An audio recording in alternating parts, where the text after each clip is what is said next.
Atong sayro ng dugang pang mga balita sa Mindanao, makabanato si Cyril Chavez live sa Cagayan de Oro City. Cyril?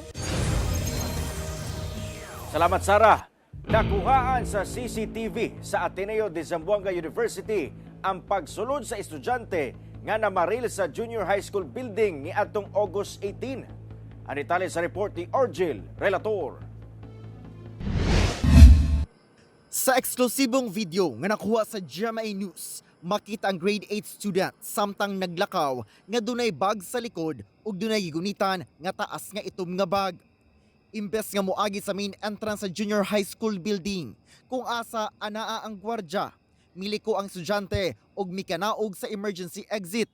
Matud sa mga otoridad, posibleng nasa itom nga bag ang armas nga gigamit sa pagpamusil. Pipila ka minuto human makuha ang maong video. Nahitabo ang pagpamusil sa ikaupat nga andana sa building. Kung asa duha ang namatay, lakip ang estudyante nga namusil. Dunasay mga nasamdan ug nakuyapan tungod sa insidente.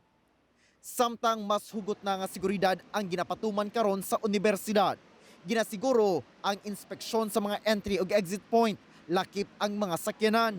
Nagbutang na sab og mga CCTV camera sa mga classroom ug hallway alang sa mas hugot nga pagmonitor. Ako si Orgil Relator. 1 Mindanao.